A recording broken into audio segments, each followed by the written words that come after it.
For the first time in history, 6 senior officers from North Korea's elite military command have defected together.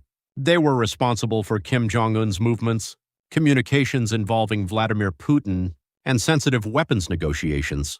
In January 2025, they quietly escaped through Russia, carrying USB drives with intelligence described as unprecedented.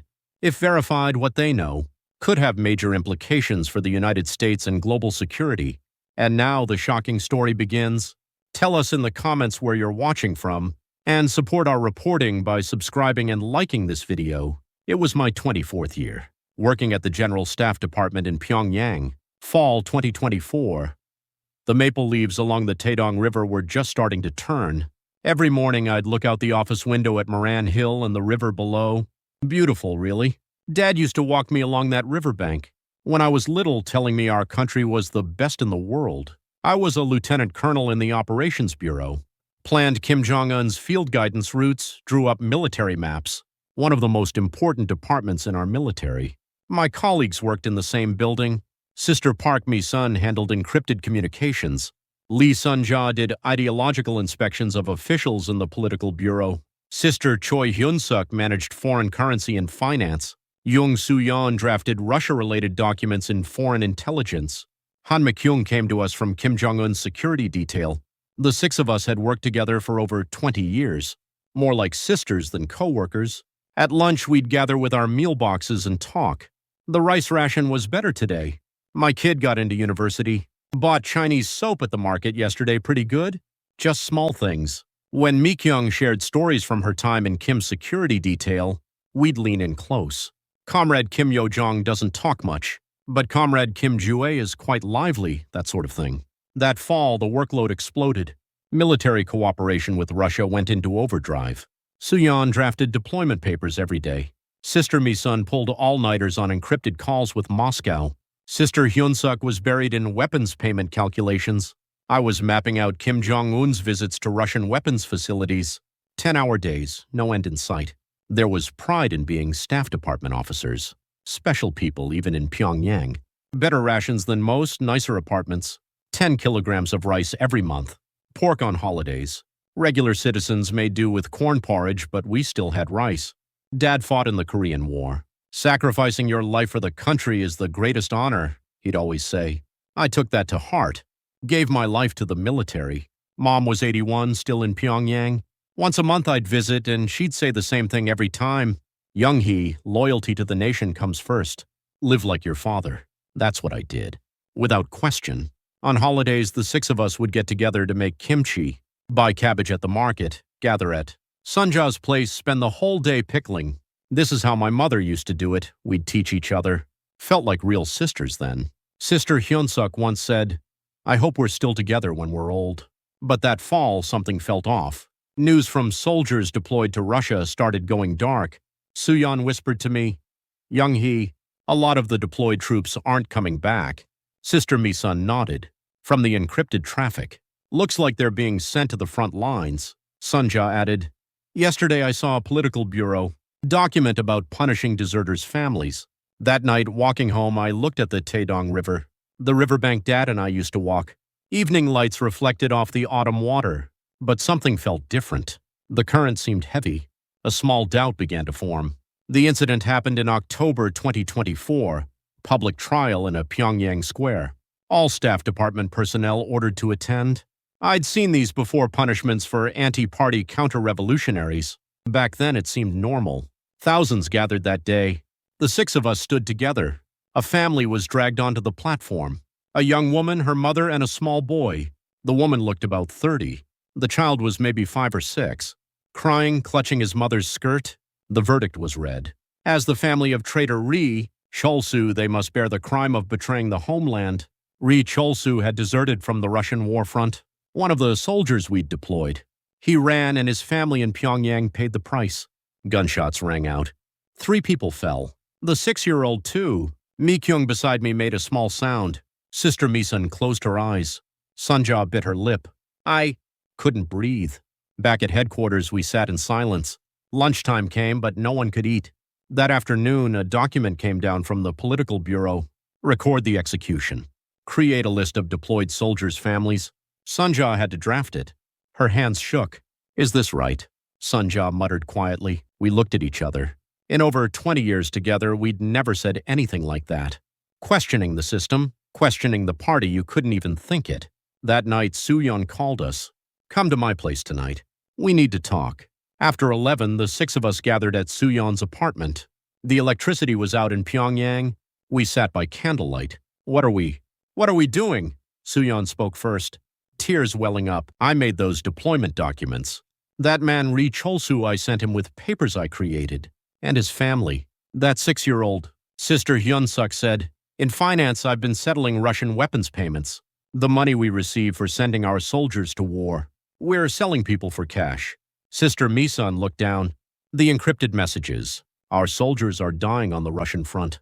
But their families never hear about it. We talked until dawn. 24 years. 20 years we'd devoted our lives to this country. But was it the right country? Was the system we protected really for the people? A nation that executes 6-year-olds, is that truly the greatest nation? Mi-kyung said quietly. When I was in Kim Jong-un's security detail, I saw what they ate, what they wore. Nothing like our rations. Meanwhile, the people are starving. Then Sunja spoke. My mother fled during the war. She said even in wartime it wasn't this cruel. Everything I'd believed my entire life was shaking. We were taught we lived in the greatest country. It wasn't true. Taught we were the happiest. A lie. Past 2 in the morning, we dispersed. Today's conversation stays secret. Just the 6 of us. Soo-yeon made us promise. We nodded. Walking home, I crossed the Taedong again. This time the water looked black. I'll never forget that night. Everything started then. After that night, the 6 of us became cautious. At headquarters, we worked as usual. But just meeting each other's eyes, we knew something was wrong. We couldn't continue like this. November brought things got worse. Orders for Russian war support flooded in. Deployment lists came down daily. Soo-yeon processed 20 deployment documents a day. Will any of these people come back? She sighed. I was busy too. Constantly revising Kim Jong-un's Russia visit itinerary. Draft it, change it, draft again. Working until 11, midnight became routine. Sister Mi-sun practically lived at headquarters. Because of the Moscow encrypted communications, dark circles heavy under her eyes. Then one day, Soo-yeon didn't come to work. She didn't answer her phone. We were anxious. At lunch, we rushed to her apartment. Soo-yeon's face when she opened the door, her eyes were swollen, her lip bitten and bleeding. Soo-yeon, what happened? Mi-kyung asked urgently. My husband. They took him. Soo-yeon's voice trembled. Last night. State security agents came and took him. Wouldn't say why. Just told him to come with them. We froze. Soo-yeon's husband was a general-level official. If someone like that could be taken overnight. Sister Hyun-suk hugged Soo-yeon tight. It's okay. It's a misunderstanding. He'll come back soon. But Soo-yeon's husband never returned. A week passed, 2 weeks, no word. Sunja secretly searched political bureau documents. She slipped me a small note. He's on the purge list. Accused of taking bribes during Russia cooperation. Soo-yeon laughed, crying while laughing. Bribes, what would he have taken? We barely scraped by on rice rations and my salary. Bribes. Pressure started coming down on us too. The finance vice director called Sister Hyun-suk. Comrade, you need to generate foreign currency. Sell goods to Russia, bring back dollars. Sister Hyun-suk was incredulous. I draft financial documents. How am I supposed to do business? That's for you to figure out. Your quota is $1,000 a month, $1,000. You know how much that is? Our monthly salary was $5,000. North Korean won converted to dollars, just a few bucks. How are we supposed to earn 1,000? Orders came down for me too. Reduce costs for Kim Jong-un's field guidance preparations. The budget is tight. Cut costs we were already running on minimum. How could we cut more? Sister Mi-sun had it worse. The communications director called her in. Comrade, do you have relatives in China? Have them send dollars. Sister Mi-sun told us that night. Where would I have Chinese relatives? Everyone scattered during the war. We were being pushed to the edge. Russian workload exploding, foreign currency demands, purge winds blowing, not knowing when our turn would come. One day, Mi-kyung said quietly, Sisters, yesterday while assisting with Comrade Kim, Yojong's schedule, I heard something. Things aren't good between her and Comrade Kim Jue. Succession conflict, it seems. We held our breath. We weren't supposed to know things like that. What's happening to this country? Sister Hyunsuk sighed. Power struggles at the top. We're tortured with currency quotas, people starving to death. That night, passing through the market on my way home, cold November wind blowing, an old woman was selling a few ears of corn. Corn for sale, corn. Her voice shaking. Next to her, a grandchild about 5 or 6, freezing and trembling. Seeing that, my heart dropped. The 6-year-old executed in the square 3 months ago, I thought of him. This child, too, who knows what could happen? Not in this country. Home, I pulled the blanket over my head. Tears came. Angry tears, sad tears, frightened tears. Couldn't sleep that night. The grandmother and child kept appearing in my mind. I agonized for days after that. A month since Soo-yeon's husband was taken, still no word. Soo-yeon grew thinner every day. My turn is coming, she said. I'll be taken after my husband. Early December 2024, Soo-yeon called us again. Tonight at 11, come to my place. Important talk. Her voice was different. The voice of someone who'd made a decision. The 6 of us gathered late at night again. December in Pyongyang was cold. No electricity, so we lit candles. Soo-yeon looked at us and said, "Let's leave." Silence. We all knew what she meant. But no one could speak easily. Defection, that word, meant death. Soo-yeon. Sister Misun's voice trembled. What are you saying? How could we? Sister, if we stay here, we die. Soo-yeon was firm. We'll be taken like my husband. Executed like that 6-year-old. Or sent to political prison camps for failing currency quotas. Sister Hyunsuk nodded. I've been thinking the same. We can't go on like this. Sunja said, in the political bureau, I see purge lists every day. 10 names added daily. Someday our names will be there. Mi Kyung spoke up. My junior colleague from Kim Jong-un's security detail disappeared last week.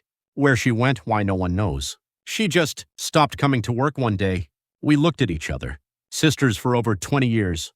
Devoted our lives to this country, and now we had to leave it. Heartbreaking. How do we get out? I asked. We're staff department people. The surveillance is intense. Soo-yeon said quietly, through Russia. Russia? I draft Russia deployment documents in foreign intelligence. I can make them perfect. Seals, signatures, everything authentic. We become a Russia Defense Ministry document delivery team, the 6 of us. We held our breath. Soo-yeon continued. Pyongyang to Vladivostok is 4 hours by military plane. When we arrive, we'll stay at the North Korean representative office dormitory. Then at dawn the next day, we escape to the South Korean consulate. How do we contact the consulate? Sister Misun asked. I already have. Soo-yeon pulled out a small piece of paper, bought a Chinese cell phone at the market, found a defector support group number, sent a message. They replied. They can help us in Vladivostok. We couldn't hide our shock. Soo-yeon had already prepared this much. But Sister Hyunsuk hesitated. Our families? If we defect, they'll be punished. Soo-yeon's eyes welled up. I know. I have a mother, too. In Pyongyang. But sister, is it better to stay here and die, or to escape and live? Long silence. Each of us lost in thought. I thought of Mom's face. 81 years old, always telling me to serve the nation loyally. I thought of my brother, too, doing well as a party official. But I also thought of that 6-year-old. Executed. Someday that could be me. I'm going. I spoke first, ready to risk my life. Sister Misa nodded. Me too. Sister Hyunsuk, Sunja, Mi Kyung, one by one, they nodded. All 6 of us deciding to defect. We started preparing. Soo-yeon forged official documents, General Staff Department Foreign Intelligence Bureau, Russia deployment order, stamped seals, forged signatures, so perfect you couldn't tell from the real thing. We each prepared USB drives. Mine contained Kim Jong-un's complete first half 2025 field guidance schedule. Sister Misun copied the Kim Jong-un Putin encrypted codebook. Sister Hyunsuk had slush fund account information. Sunja had the purge lists. Soo-yeon had North Korea-Russia weapons deal documents. Mi Kyung had files on the Kim Yo-jong-Kim Jue conflict. Departure set for January 10, 2025, 1 month away. For that month, we worked normally. No one suspected anything. But every night we met to review the plan. On the plane, don't get nervous. Act normal. When we land in Russia, pretend to sleep at the dormitory, then leave at 3 a.m. A week before departure, I visited Mom, knowing it might be the last time it hurt. She still said, serve the nation loyally. I cried hearing those words. She asked why I was crying, but I couldn't answer. I visited Dad's grave, too, in the Korean War Veterans Cemetery. Father, I'm sorry. Your unfilial daughter is leaving.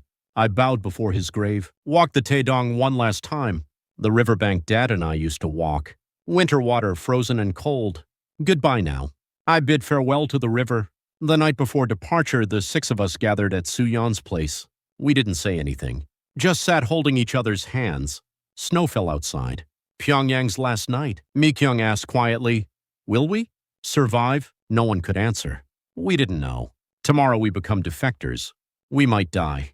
We might live. Soo-yeon gripped our hands tighter. Sisters, tomorrow is the start of a new life. Somehow, we survive. The candle flickered. We sat like that all night. Our last night. January 10, 2025, morning broke. I woke at 5. Hadn't slept at all. Looked in the mirror, my face pale. Today I leave Pyongyang. Putting on my uniform, my hands shook. No. The six of us met at Pyongyang Sunan Airport. All in uniform. Soo-yeon's briefcase held the forged documents. General Staff Department. Foreign Intelligence Bureau, Russia. Defense Ministry Document Delivery Team Deployment Order. Don't be nervous. Act normal, Soo-yeon whispered quietly. Airport entrance checkpoint. A state security agent examined the documents. My heart felt like it would burst. The agent studied the papers closely. The seal, the signature, the date. General Staff Department, Foreign Intelligence Bureau. The agent muttered. Time stopped. You may pass. My legs went weak. We passed the checkpoint and entered the airport. Sister Mi-sun gripped my hand tight, her palm drenched in sweat. A military plane sat on the runway, small transport aircraft, just big enough for the six of us, a pilot and co-pilot. Soo-yeon handed the papers to the pilot. To Vladivostok, Russia. Urgent document delivery mission. The pilot nodded. Understood. Board the aircraft. We climbed aboard. Cramped cabin. 6 seats facing each other. We sat down, buckled our seatbelts. The engine started up. Through the window, Pyongyang. Moran Hill, the Taedong River. This city where I'd lived my whole life. Tears came. The city where Mom lived, where Dad was buried. Might never see it again. The plane began moving. Rolled down the runway. Faster. Then, lifted off. Left the ground. Pyongyang grew smaller. Buildings, streets, people. Somewhere down there, Mom. My brother, too. Tears wouldn't stop. Sister, you okay? Mi-kyung asked.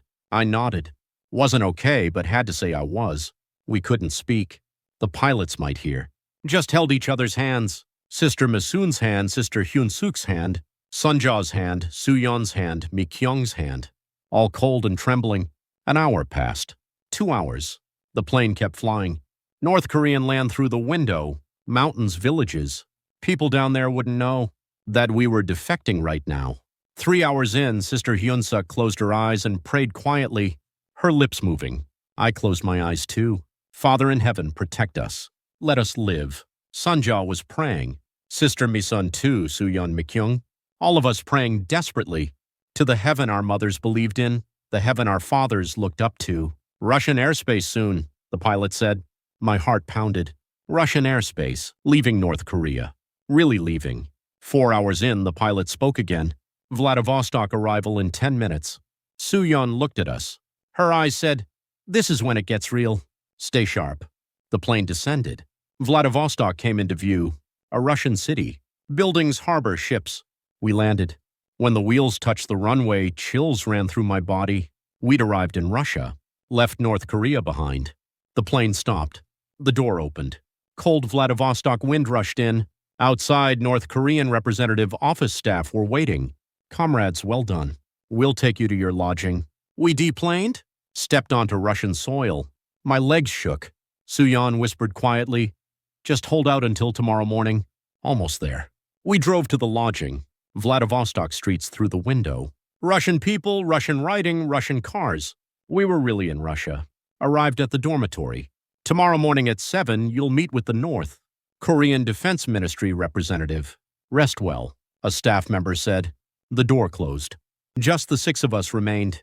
Soo-yeon checked her watch. 4 p.m. now.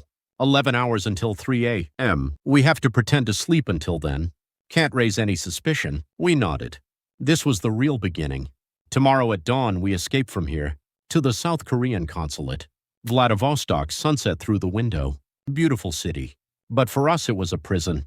Under North Korean representative office surveillance. 11 hours. Endure that and we can run toward freedom. 6 p.m. A staff member brought dinner. Eat and rest well. Tomorrow's an important day. We pretended to eat. Food wouldn't go down. Suyon whispered quietly, need to maintain strength. Eat a little. 8 o'clock came. The staff member returned. Lights out and sleep. You have to wake up early tomorrow. Yes, understood. Lights went out. We lay in bed, but no one slept. Just our breathing in the darkness. Time crawled. 9 o'clock, 10, 11. Staff members walking past outside. We waited for the footsteps to fade. Past midnight, Suyon quietly sat up, took out her phone, the Chinese phone she'd bought. Covering the screen light, she checked messages. They're ready, Suyon whispered. 3 a. They'll wait at the back door. 1 o'clock. We got out of bed and dressed. Carefully, silently. Just the USBs in our bags, nothing else needed. 2 o'clock. Suyon went to the door, put her ear against it, listening. Quiet. Staff must all be asleep. 2:30. Let's go now, Suyon said. Opened the door. Slowly, very slowly, worried about creaking. The hallway was dark. We walked in just socks. Shoes in our hands. Down the stairs. 1 step at a time. Holding our breath. Sister Hyunsuk missed a step. Stumbled. Sunja caught her quickly. My heart felt like bursting. Reached the first floor. The back door visible. But a guard stood there. Asleep. Sitting in a chair. We held our breath. What now? Suyon picked up a coin from the floor, threw it the other way. Clink. The guard woke. Who's there? Walked toward the sound. That moment we ran. To the back door. Opened it and went outside. Cold air hit our faces. Stop there! The guard shouted. We didn't stop. Ran through the darkness. Whistle blowing behind us. Escape! Escape! Turned a corner. A car waited there. Lights blinking. Get in quick. A man's voice from inside. Korean-Chinese accent. We jumped in. All 6 of us. The car took off. Hard acceleration. Behind us, North Korean representative office staff came running out. Stop! Stop the car! But we were already far away. To the South Korean consulate, Suyon shouted. I know. 40 minutes. Hold on, the driver answered. The car raced through Vladivostok. Empty early morning streets. Just lonely streetlights. Cars following us, Mi-kyung yelled. Looked back. 2 black cars chasing us. North Korean representative office vehicles. Can't you go faster? Sister Hyunsuk asked. Going as fast as I can, the driver replied. A traffic light ahead. Red. But the driver didn't stop. Went straight through. The cars behind also ran the red light. The gap closed. We gripped each other's hands. Father in heaven. Sister Misun prayed. Please protect us. 20 minutes passed. 30. The driver shouted. There! The South Korean consulate? A building ahead. The Korean flag flying.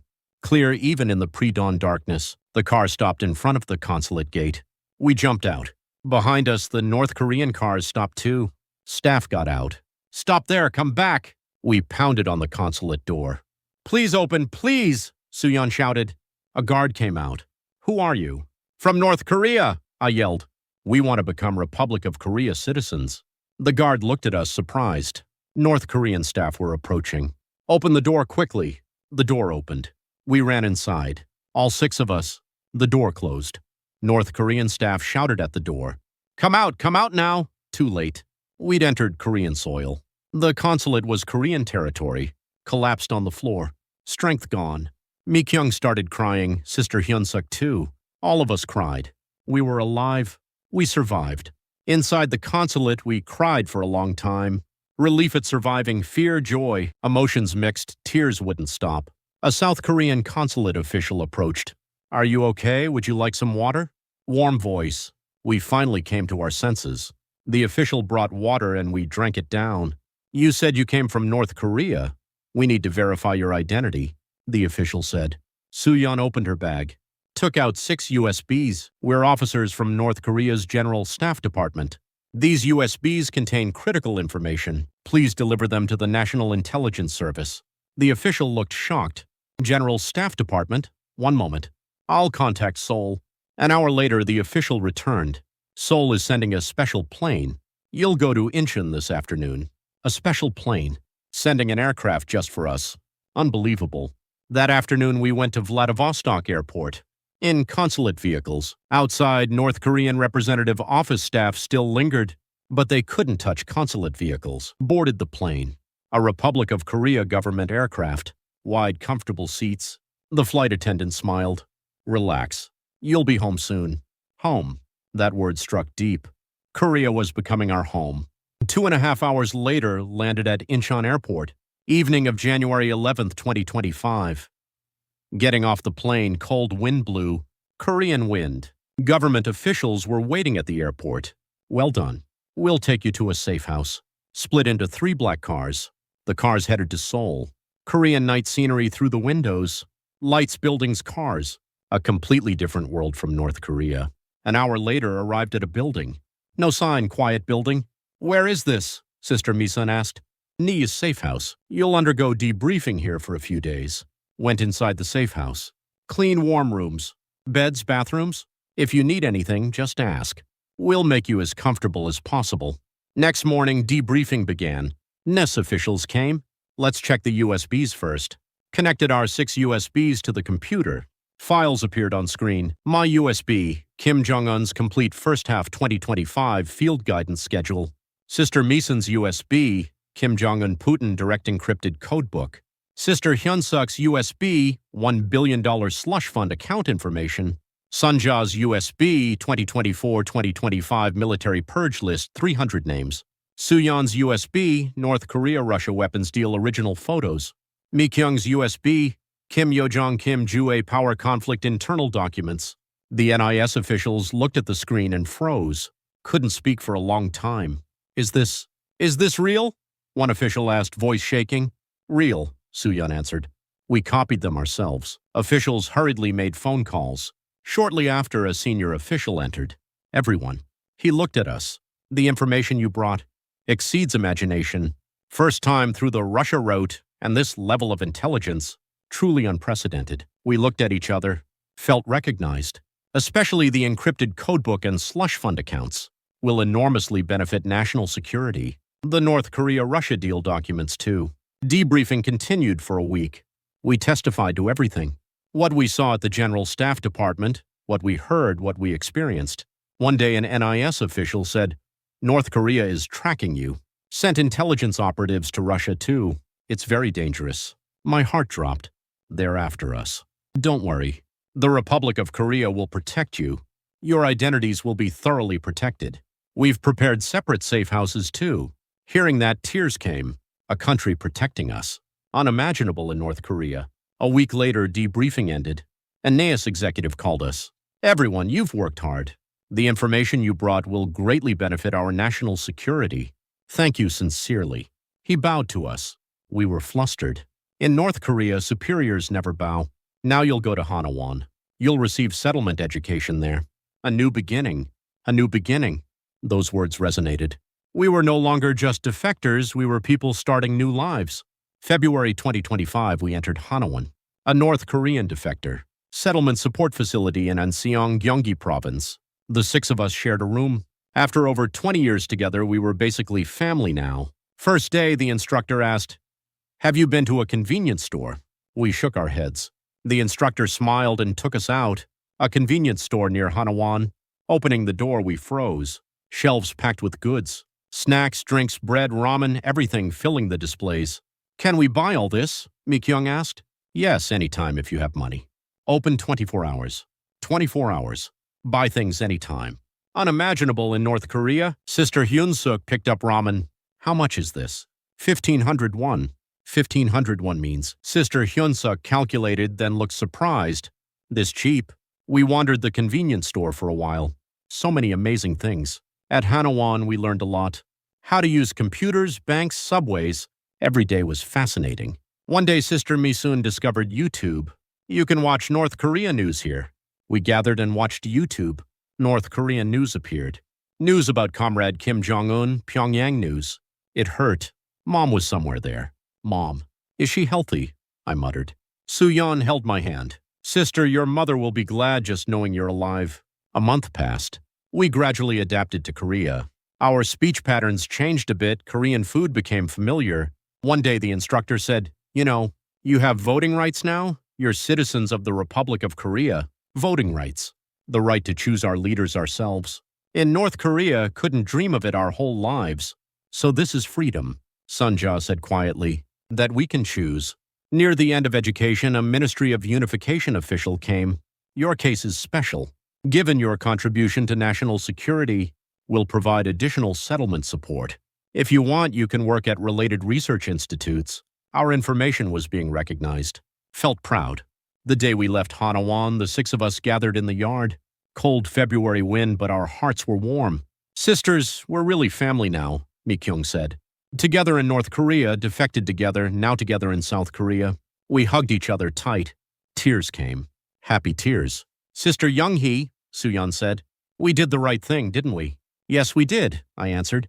We survived. We found freedom. But one corner of my heart still ached. Thinking of family left in the north. I had mom, Soo-yeon had her missing husband. We all longed for someone. Someday. Sister Hyun-suk said, when reunification comes, we can visit our hometowns, right? Of course, Sister Misun nodded. It will happen. I want to see reunification in our generation. I desperately hope so too. When reunification comes, I want to walk the Taedong again. See Mom. Visit Dad's grave and bow. Everyone, I said, there's a reason we're here. Even for those who remain in North Korea, we must live well. And when reunification comes, we need to be the bridge. Everyone nodded. A new life began. We each received settlement funds, found places to live, decided to live close to each other, promised to meet for meals every week. Even now, I sometimes miss the Taedong River, Pyongyang's autumn maples, Mom's voice. But no regrets. We made a choice and we survived. Everyone freedom isn't free. We came here abandoning everything, but it was worth it. Every morning when I wake up, I'm grateful. For being alive, for being free. When reunification comes, I want to see Mom. Tell her, Mom, your daughter is living well, living freely. I pray for that day. It's all of our fervent wish.